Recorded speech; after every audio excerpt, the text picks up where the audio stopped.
మొట్టమొదటిగా తండ్రి అయినటువంటి దేవునికి తన ప్రియకుమారుడైన యేసు ప్రభు వారి ద్వారా స్తుతులు స్తోత్రాలు చెల్లించుకుంటూ ఈ రాత్రికాల సమయంలో కొద్ది సమయము దేవుని యొక్క వాక్యాన్ని ధ్యానించడాన్ని బట్టి నేను తండ్రి అయినటువంటి దేవునికి కృతజ్ఞతాస్తుతులు చెల్లిస్తూ ఉన్నాను.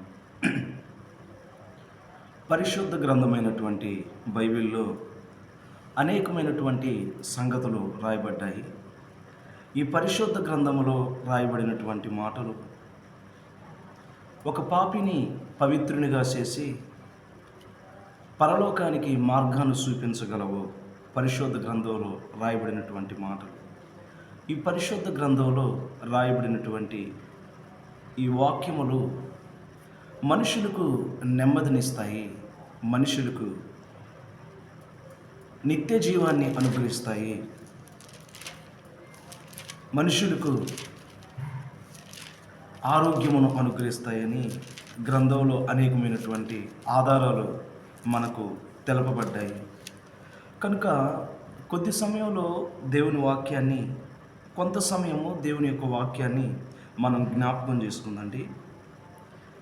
ఈ సమయంలో ఒక ప్రాముఖ్యమైనటువంటి అంశాన్ని నేను వివరించడానికి సిద్ధపడుచు ఉన్నాను. ఈ రాత్రికాల సమయంలో సమయము అనే అంశం గురించి కొన్ని సంగతులు నేను వివరించాలని ముందుకు కొనసాగుతూ ఉన్నాను. కొన్ని సంగతులు నేను వివరించాలని ముందుకు కొనసాగుతూ ఉన్నాను.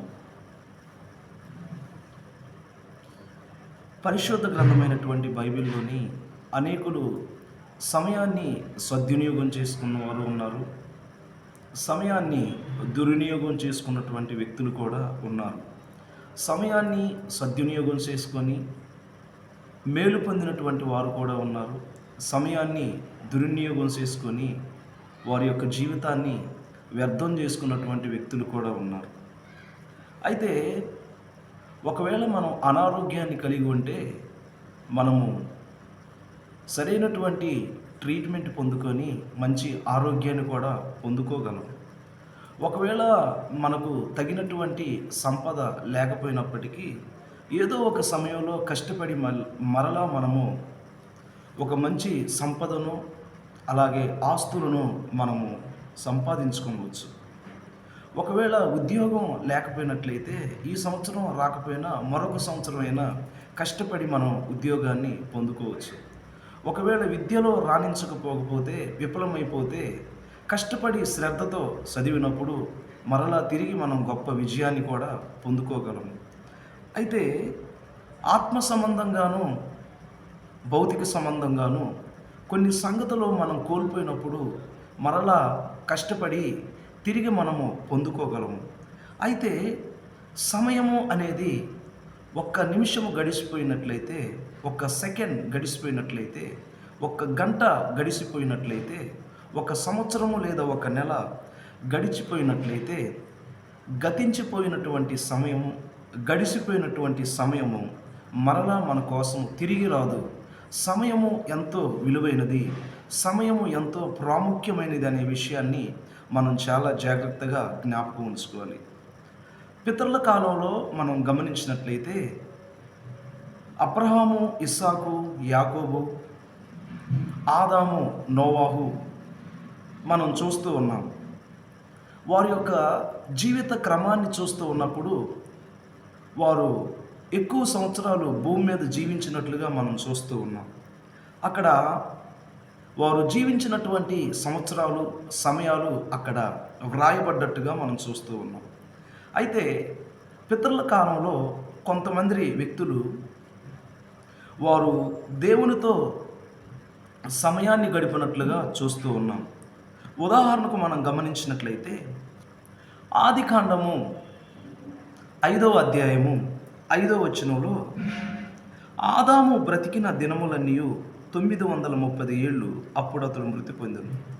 అంటే తొలి మానవుడైనటువంటి ఆదాము సుమారుగా 930 సంవత్సరాలు బ్రతికినట్లుగా మనం చూస్తూ ఉన్నాం. అంతేకాదండి, ఆదికాండము 5వ అధ్యాయము 27వ వచనాన్ని కూడా మనం చూడగలిగినట్లయితే, మెతూషెల దినములన్నీ 969 ఏళ్ళు, అప్పుడు అతడు మృతి పొందెను. ఇక్కడ ఆదాము బ్రతికిన దినములు 930 సంవత్సరాలు రాయబడ్డాయి. మెతూషెల బ్రతికినటువంటి దినములు 969 సంవత్సరాలు బ్రతికినట్లుగా మనం చూస్తూ ఉన్నాం. అయితే ఒక విచిత్రమైనటువంటి సన్నివేశాన్ని అక్కడ మనం చూస్తూ ఉన్నాం. హానోకును గురించి మనం మాట్లాడుచూ ఉన్నప్పుడు ఆదికాండము 5వ అధ్యాయము 22వ వచనంలో చూడగలిగినట్లయితే, హానోకు మెతూషెలను కనిన తర్వాత 300 ఏళ్ళు దేవునితో నడుచుచు కుమారులను కుమార్తెలను కనెను. హానోకు దినములన్నీ 365 ఏళ్ళు. ఇక్కడ మనం చాలా జాగ్రత్తగా గమనించినట్లయితే, హానోకు దేవునితో నడిచిన తర్వాత దేవుడు అతను తీసుకుని పోయిన కనుక అతడు లేకపోయిను. కనుక అతను 365 సంవత్సరాలు జీవించి 300 సంవత్సరాలు సమయం దేవునితో గడిపినట్లుగా మనం చూస్తూ ఉన్నాం. అంటే కొంతమంది ఎక్కువ సంవత్సరాలు జీవించినట్లుగా ఉన్నారు, కానీ వారి గురించి దేవునితో సమయం గడిపినట్లుగా గ్రంథంలో ఆధారాలు మనకు కనిపించడం లేదు. కానీ హానోకు యొక్క జీవితాన్ని కూడా గమనించినట్లయితే, అతడు 365 సంవత్సరాలు బ్రతికి 300 సంవత్సరాలు దేవునితో సమయాన్ని గడిపాడు. అతడు బ్రతుకు దినములన్నీ దేవునికి సమయాన్ని ఇచ్చినట్లుగా, అతడు బ్రతుకు దినములన్నీ దేవుడిచ్చినటువంటి సమయాన్ని దేవునికి ఉపయోగించినట్లుగా, దేవునితో సహవాసం కలిగి జీవించినట్లుగా మనం చూస్తూ ఉన్నాం. అంతేకాదండి, నోవహు కూడా మనం గమనించినట్లయితే 6వ అధ్యాయము ఆదికాండము 9వ వచనంలో చూడగలిగినట్లయితే, నోవాహు వంశావళి ఇదే. నోవాహు నీతిపరుడును తన తరములో నిందారహితుడనై ఉండెను. నోవాహు దేవునితో కూడా నడిచినవాడు. ఇక్కడ గమనించినట్లయితే నోవాహు కూడా దేవునితో నడిచినట్లుగా మనం చూస్తూ ఉన్నాం. అంటే ఆయన బ్రతుకు దినములన్నీ కూడా దేవునికి సమయాన్ని ఉపయోగించినట్లుగా, అంటే దేవుడిచ్చినటువంటి సమయాన్ని దుర్వినియోగం చేసుకోకుండా సద్వినియోగం చేసుకున్నట్టుగా మనం చూస్తూ ఉన్నాం. అంటే దీన్ని బట్టి చూస్తే సమయము ఎంతో విలువైనది, సమయం ఎంతో ప్రాముఖ్యమైనది అనేటువంటి విషయాన్ని మనం ఎప్పుడు కూడా మర్చిపోవద్దండి. కనుక యోబు గ్రంథాన్ని మనం చూడగలిగినట్లయితే, యోబు గ్రంథము 14వ అధ్యాయము, యోబు గ్రంథము 14వ అధ్యాయము, యోబు గ్రంథము 14వ అధ్యాయము 5వ వచనంలో దేవుని వాక్యం మనకు ఈ విధంగా సెలవిస్తూ ఉంది. నరుల ఆయుష్కాలము పరిమితి కలది, వారి నెలల సంఖ్య నీకు తెలిసే ఉన్నది. మించజాలని వయ పరిమాణము నీవు నియమించి ఉన్నావని దేవుని వాక్యం సెలవిస్తుంది. అంటే మన ఆయుష్కాలము, మన ముగింపు, మన ప్రారంభము, మన యొక్క ముగింపు, మన యొక్క ఆయుష్ అంతా కూడా దేవుని స్వాధీనంలో ఉన్నది. కనుక దేవుడిచ్చినటువంటి ఈ ఆయుష్ కాలాన్ని, దేవుడిచ్చినటువంటి ఈ ఆరోగ్యాన్ని, దేవుడిచ్చినటువంటి ఈ జీవితాన్ని దేవునికి మనము యోగ్యకరమైన రీతిలో మనం జీవించవలసినటువంటి వారమై ఉన్నాము.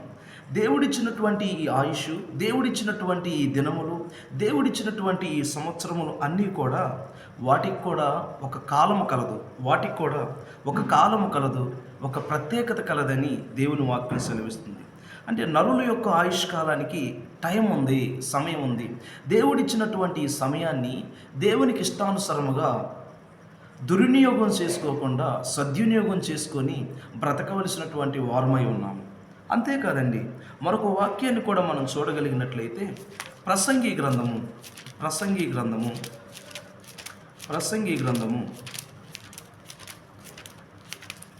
3వ అధ్యాయము, ప్రసంగి గ్రంథము 3వ అధ్యాయం 17వ వచనంలో దేవుని వాక్యం విధంగా సెలవిస్తుంది.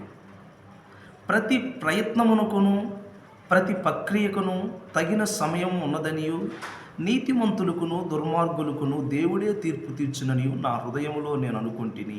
ఇక్కడ గమనించినట్లయితే ప్రతి ప్రయత్నానికి, ప్రతి క్రియకును సమయం ఉన్నదని దేవుని యొక్క వాక్యం మనకు తేటతెల్లంగా తెలియజేస్తుంది. మనం చేసేటటువంటి ప్రతి ప్రయత్నానికి ఒక సమయం ఉన్నది. మనం చేసేటటువంటి ప్రతి పనికి అనగా ప్రతి క్రియకు సమయం ఉన్నది. అంటే మనం ఏ మంచి ప్రయత్నం చేయాలన్నా, ఏ మంచి క్రియను చేయాలన్నా దానికంటూ ఒక సమయం ఉన్నది.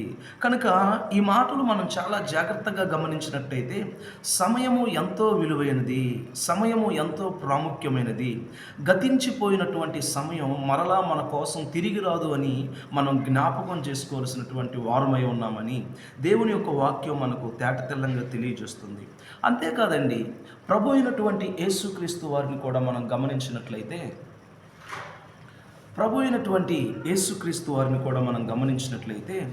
ఆయన ఈ భూమి మీద జీవించినటువంటి దినాలలో తండ్రి అయినటువంటి దేవుడు ప్రభు అయినటువంటి యేసుక్రీస్తు వారికి ఇచ్చినటువంటి సమయాన్ని దుర్వినియోగం చేసుకోలేదా కానీ సద్వినియోగం చేసుకొని ఆ సమయాన్ని ఎంతో విలువైన రీతిలో ఉపయోగించినట్లుగా మనం చూస్తూ ఉన్నాం. మార్కు సువార్త 1వ అధ్యాయము, మార్కు సువార్త 1వ అధ్యాయము 15వ వచనంలో దేవుని వాక్యం ఈ విధంగా సెలవిస్తూ ఉంది. కాలము సంపూర్ణమై ఉన్నది, దేవుని రాజ్యము సమీపించి ఉన్నది, మారు మనసు పొంది సువార్తను నమ్ముడని చెప్పుచు దేవుని సువార్త ప్రకటించుచు గలిలయకు వచ్చెను. ఈ మాటలు చాలా జాగ్రత్తగా గమనించినట్లయితే యేసు ప్రభు వారికి పరలోకంలో అధికారం ఉంది, యేసు ప్రభు వారికి భూమి మీద కూడా అధికారం ఉంది. అయినప్పటికీ కూడా యేసు ప్రభు వారికి తనకివ్వబడినటువంటి సమయాన్ని వ్యర్థం చేసుకోలేదు కానీ, తనకివ్వబడినటువంటి సమయాన్ని దుర్వినియోగం చేసుకోలేదు కానీ ఆ సమయాన్ని యేసు ప్రభు వారు ఎంతో ప్రయోజనకరంగా ఉపయోగకరంగా ఉపయోగించుకున్నట్లుగా మనం చూస్తూ ఉన్నాం. దేవుని రాజ్య సువార్తను ప్రకటించడం మాత్రమే కాదు, పగలంతా దేవుని రాజ్య సువార్తను ప్రకటిస్తూ రాత్రికాల సమయంలో ఇంకనూ రాత్రి చీకటి ఉండగానే పెందల కాడే లేచి యేసు ప్రభు వారు ప్రార్థన చేస్తున్నట్లుగా మనం చూస్తూ ఉన్నాం. మార్కు సువార్త 1వ అధ్యాయము 35వ వచనంలో మనం చూడగలిగినట్లయితే, మార్కు సువార్త 1వ అధ్యాయం 35వ వచనంలో చూడగలిగినట్లయితే ఆయన పెందల కడినే లేచి ఇంకనూ చాలా చీకటి ఉండగానే బయలుదేరి అరణ్య ప్రదేశములకు వెళ్ళి అక్కడ ప్రార్థన చేయుచుండును. ఈ మాటలు మనం చాలా జాగ్రత్తగా గమనించినట్లయితే యేసుక్రీస్తు వారు పగలు సమయానికి విలువనిచ్చాడు, రాత్రికాల సమయానికి కూడా విలువనిచ్చినట్లుగా మనం చూస్తూ ఉన్నాం. పగలంతా యేసు ప్రభు వారు దేవుని రాజ్య సువార్తను ప్రకటించినట్లుగా మనం చూస్తూ ఉన్నాం. రాత్రి ఇంకనూ చీకటి ఉండగానే పెద్దల కాడిలేసి అరణ్యములోకి వెళ్ళి ప్రార్థన చేస్తున్నట్లుగా మనం చూస్తూ ఉన్నాం. ఎందుకంటే ఈ ప్రపంచంలో దేనికి లేనటువంటి శక్తి ప్రార్థనకు మాత్రమే ఉంది. ప్రార్థన ఆకాశములో నుంచి అగ్నిని దించింది, ప్రార్థన భూమిని కంపింపజేసింది, ప్రార్థన సింహముల నోట నుంచి కూడా ప్రార్థన తప్పించగలిగింది. కనుక ప్రతిరోజు కూడా మనం ఏకువనే లేవగానే ప్రార్థన చేస్తూ దేవుని యొక్క మాటను జ్ఞాపకం చేసుకుంటూ మన పనులు ప్రారంభించినప్పుడు మనం జరిగిస్తున్నటువంటి ప్రతి మంచి పనిని కూడా దేవుడు మేలుకరంగా ప్రయోజనకరంగా చేస్తాడు అనే విషయాన్ని ఎప్పుడూ కూడా మనం మర్చిపోవద్దని తెలియచేయచ్చు ఉన్నాను. కనుక ప్రియమైనటువంటి దేవుని బిడ్డలారా, ఎఫెసీయులకు రాసిన పత్రిక 5వ అధ్యాయము, ఎఫెసీయులకు రాసిన పత్రిక 5వ అధ్యాయములో దేవుని వాక్యము ఈ విధముగా మనకు సెలవిస్తూ ఉంది. 5వ అధ్యాయంలో దేవుని వాక్యం మనకు ఈ విధముగా సెలవిస్తూ ఉంది. ఎఫెసీయులకు రాసిన పత్రిక 15-16 కలిసి ఉన్నాయండి.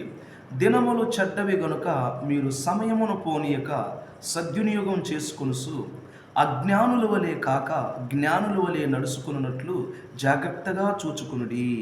చూచారా, ఇక్కడ గమనించినట్లయితే దినములు చెడ్డవి గనుక మీరు సమయమును పోనీయక సద్వినియోగం చేసుకొనొచ్చు, అజ్ఞానుల వలె కాక జ్ఞానుల వలె జాగ్రత్తగా చూసుకొనమని దేవుని వాక్యం సెలవిస్తుంది. మనం జ్ఞానులుగా జీవించినట్లయితే సమయాన్ని వ్యర్థం చేసుకోకుండా, సమయాన్ని వృధా చేసుకోకుండా, దేవుడిచ్చినటువంటి విలువైనటువంటి సమయాన్ని మనం దుర్వినియోగం చేసుకోకుండా సద్వినియోగం చేసుకుంటాము. కనుక మరొక విషయాన్ని కూడా మనం గమనించినట్లయితే గలతీయులకు రాసిన పత్రిక 6వ అధ్యాయం 10వ వచనంలో,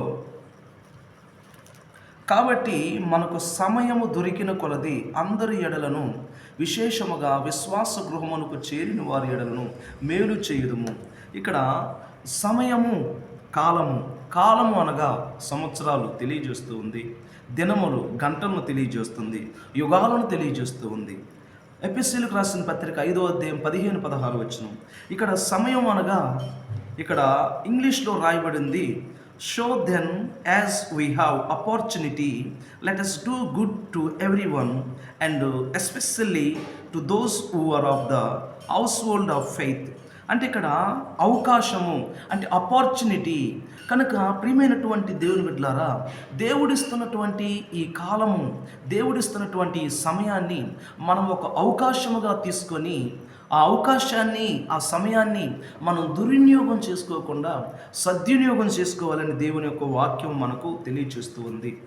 దేవుని వాక్యంలో మనం గమనించినట్లయితే అనేకమైనటువంటి సందర్భాల్లో పితరుల కాలంలో కావచ్చు, ధర్మశాస్త్ర కాలంలో కావచ్చు, క్రైస్తవ యుగంలో కావచ్చు, అనేక సందర్భాల్లో తండ్రి అయినటువంటి దేవుడు లేదా యేసు ప్రభువారు మనుషులకు అర్థమయ్యే రీతిలో సృష్టిలో ఉన్నటువంటి పశువుల్ని తీసుకొని, సృష్టిలో ఉన్నటువంటి మరి పురుగులను, సృష్టిలో ఉన్నటువంటి కీటకాలను తీసుకొని ఎన్నో సంగతులు మనకు తెలియజేసినటువంటి సందర్భాలను మనం చూస్తూ ఉన్నాం. సామెతల గ్రంథాన్ని కూడా మనం చూడగలిగినట్లయితే 6వ అధ్యాయం, సామెతల గ్రంథము 6వ అధ్యాయంలో దేవుని వాక్యం ఈ విధంగా సెలవిస్తూ ఉంది. 6వ అధ్యాయంలోని 6వ వచనంలో, సోమరి సేమల యొద్దకు వెళ్ళుము, వాటి నడతలు కనిపెట్టి జ్ఞానము తెచ్చుకును. అంటే ఇప్పుడు మనుషులు ఎవరిని చూచి జ్ఞానాన్ని తెచ్చుకోవాలంటే సేమల యొద్దకు వెళ్ళి వాటి నడతలు కనిపెట్టి జ్ఞానం తెచ్చుకోమని దేవుని వాక్యం తెలియజేస్తుంది. కనుక వాటికి న్యాయాధిపతి లేకున్నను, పై విచారణకర్త లేకున్నను, అధిపతి లేకున్నను అవి వేసవకాలమందు ఆహారం సిద్ధపరచుకును, కోతకాలమందు ధాన్యము కూర్చుకును. కనుక మనం గమనించినట్లయితే దేవుని వాక్యంలో సేమలు చాలా చిన్న జీవులండి, చాలా చిన్న చిన్న చిన్న చిన్న జీవులండి సేమలు. కానీ తండ్రి అయినటువంటి దేవుడు వాటి ద్వారా మనం నేర్చుకునేటువంటి సంగతులు మనకు నేర్పుచున్నట్టుగా మనం చూస్తూ ఉన్నాం. అవి వేసవకాలమందు ఆహారం సిద్ధపరచుకుంటాయంట, కోతకాలమందు ధాన్యాన్ని కూర్చుకుంటాయని దేవుని వాక్యం సెలవిస్తూ ఉంది. అవి బద్ధకస్తంగా సోమరతనముగా ఉండవు. సేమలు ఆ విధముగా ఉండకుండా వాటికి ఇచ్చినటువంటి సమయాన్ని సేమలు అవి ఎంతగానో ఉపయోగించుకున్నట్లుగా మనం చూస్తూ ఉన్నాం. కనుక సోమరతనాన్ని కలిగి ఉంటే దారిద్ర్యము నడుస్తూ ఉందని అక్కడ కింద వచనాల్లో రాయబడి ఉంది. కనుక సేమల యొద్దకు వెళ్ళు అని తండ్రి అయినటువంటి దేవుడు వాక్యం ద్వారా మనకు తెలియజేస్తున్న సందర్భాలను మనం చూస్తూ ఉన్నాం. ఇంకా మనం గమనించినట్లయితే ఈ సంగతులు మనకు అర్థం కావడం కోసం మత్తయి సువార్తలో కూడా దేవుని వాక్యం మనకు ఈ విధంగా సెలవిస్తుంది. మత్తయి సువార్త 25వ అధ్యాయంలో కూడా దేవుని వాక్యము ఈ విధముగా మనకు సెలవిస్తూ ఉంది. మత్తయి సువార్తలో దేవుని ఒక వాక్యము మనకు ఈ విధంగా సెలవిస్తుంది. 25వ అధ్యాయం 14వ వచనంలోని యేసు ప్రభువారు పరలోక ఉపమానాలు, పరలోక సంబంధమైనటువంటి ఉపమానాలు చెప్పేటప్పుడు మనుషులకు సులువైన రీతిలో అర్థం కావడం కోసం ఆ సంగతులు ఉపమానాల రూపంలో తెలియజేస్తూ ఉన్నట్లుగా మనం చూస్తూ ఉన్నాం. అక్కడ గమనించినట్లయితే ఒక మనుషుడు దేశాంతరమునకు ప్రయాణమై తన దాసులను పిలిచి తన ఆస్తి వారికి అప్పగించినట్లుండును. ఇక్కడ గమనించినట్లయితే ఆ మనుషుడు ఏం చేశాడంటే తన దాసుని పిలిచి ఒకడికి 5 తలాంతులు ఇచ్చాడు, ఒకడికి 2 తలాంతులు ఇచ్చాడు, ఒకడికి 1 తలాంతు ఇచ్చి అతడు దేశాంతరం వెళ్ళిపోయినట్టుగా మనం చూస్తూ ఉన్నాం. కొన్ని దినాలైనాక లేదా కొన్ని సంవత్సరాలైన తర్వాత అతడు తన దాసు యొద్దకు వచ్చి అడుగుచూ ఉన్నాడు, నేను నీకు 5 తలాంతులు ఇచ్చాను కదా, ఏం చేసేవాటి నన్ను అడుగుచూ ఉన్నప్పుడు అప్పుడు అతను చెప్పుచూ ఉన్నాడు, నీవు ఇచ్చినటువంటి 5 తలాంతులకి మరలా నేను ఇంకో 5 తలాంతులు సంపాదించాడని చెప్పుచూ ఉన్నాడు. మరొక వ్యక్తి అంటూ ఉన్నాడు, నీవు ఇచ్చినటువంటి 2 తలాంతులకి నేను మరి 2 తలాంతులు సంపాదించానని చెప్పుచూ ఉన్నాడు. అంటే వారి యొక్క సామర్థ్యాన్ని బట్టి ప్రభువు వారు మనుష్యుడు వారికి తలాంతులు ఇచ్చినట్లుగా మనం చూస్తూ ఉన్నాం.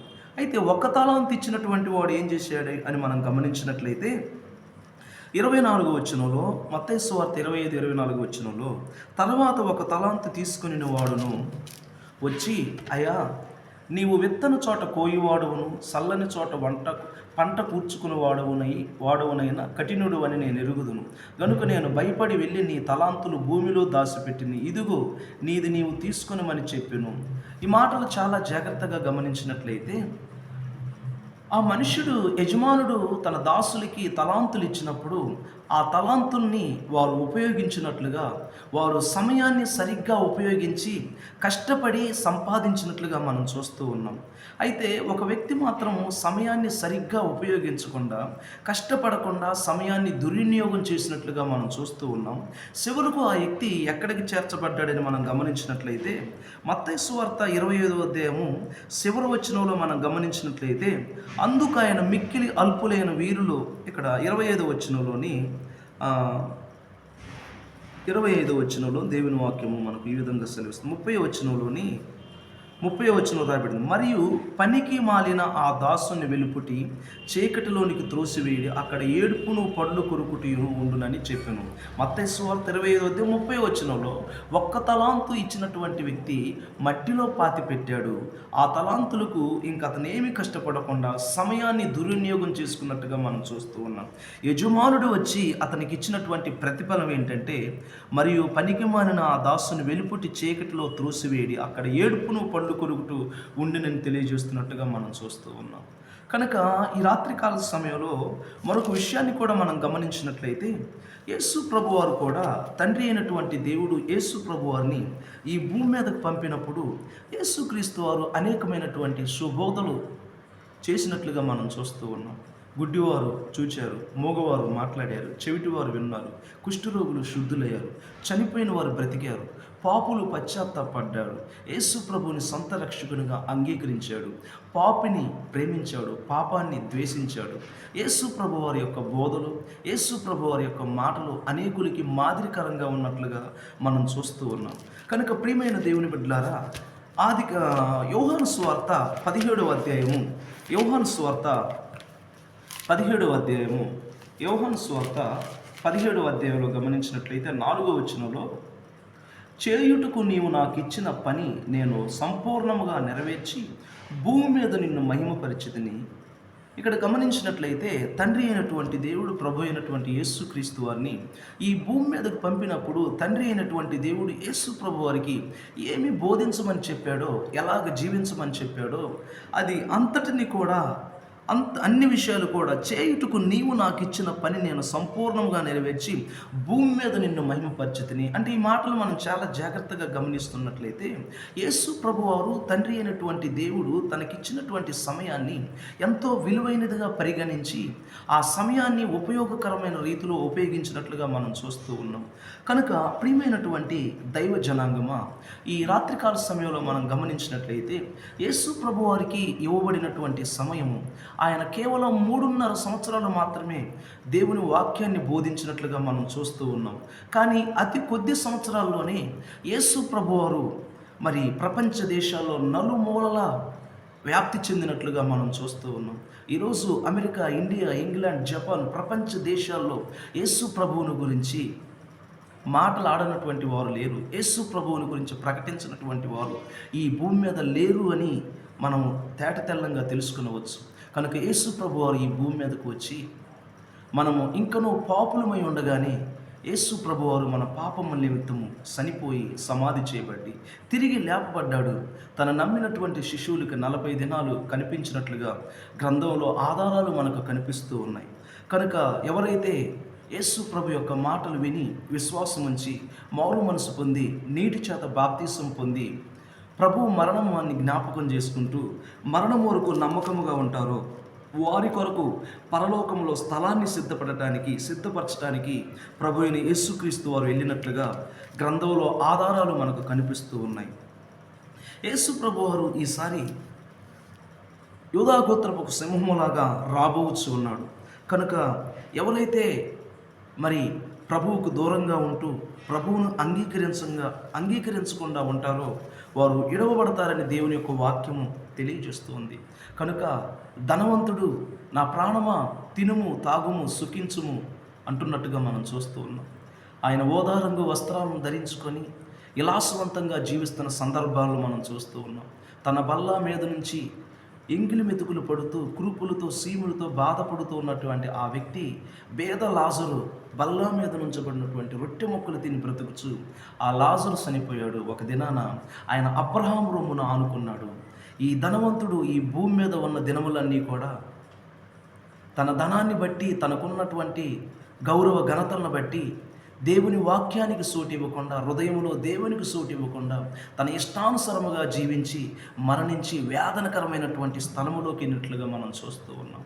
అక్కడ పైనుండి చూడగానే అబ్రహాము రొమ్మును ఆనుకొని ఉన్నటువంటి తన ఇంటి బల్లా మెద్ద నుండి రొట్టె ముక్కలు జారిపడ్డ రొట్టె ముక్కలు తిన్నటువంటి లాజరును చూసి, తండ్రివైనటువంటి అబ్రహామా, నీ దగ్గర ఉన్నటువంటి లాజరు తన వేలు గోళ్ళను ఒక్క నీటి చుక్కలో పెట్టి నా నాలుకను చల్లార్చుటకు ఒక్క గోటి చుక్క నీళ్లను పంపమని అడుగుచూ ఉన్నప్పుడు, అయ్యా అక్కడ వారు ఎక్కడికి, ఇక్కడ వారు అక్కడికి రాకుండా ఉన్నట్లుగా మన మధ్య అగాధమున్నదని చెప్పుచున్నట్లుగా మనం చూస్తూ ఉన్నాం. కనుక ప్రియమైనటువంటి దేవుని బిడ్డలారా, ఈ భూమి మీద మానవుని యొక్క జీవితము 70 లేదా 80 సంవత్సరాలు మాత్రమే ఉన్నది. అయినను వాటి వైభవము, ఆయాసము, దుఃఖమైన దేవుని వాక్యం సెలవిస్తుంది. కనుక ఈ రాత్రికాల సమయంలో శరీరము మట్టిలో కలిసిపోయిన తర్వాత ఈ ఆత్మ యుగయుగాలు దేవుని యొద్ద అనగా పరలోకములో ఉండాలంటే, ఆ పరలోకంలో నుండి భూమి మీదకు వచ్చినటువంటి యేసు ప్రభు వారి యొక్క మాటలు మనం అంగీకరించి యేసు ప్రభు వారిని సొంత రక్షకునిగా అంగీకరించినట్లయితే, ఆయనకు నమ్మకముగా జీవించినట్లయితే మనము పరలోకానికి వెళ్ళేటటువంటి అవకాశం కలుగుతుంది. యేసు ప్రభు వారిని నమ్ముకోవడం అంటే మతాన్ని మార్చుకోవడం కాదు. యేసు ప్రభు వారు మతాన్ని స్థాపించడానికి రాలేదు. యేసు ప్రభు వారు పరలోకానికి మార్గమై ఉన్నాడు. నేనే మార్గమును, సత్యమును, జీవమును, ఎవడైనా నా ద్వారానే పరలోకానికి రావాలని దేవుని వాక్యం సెలవిస్తుంది. మతాలు, కులాలు భూమి మీద ఉన్నాయి.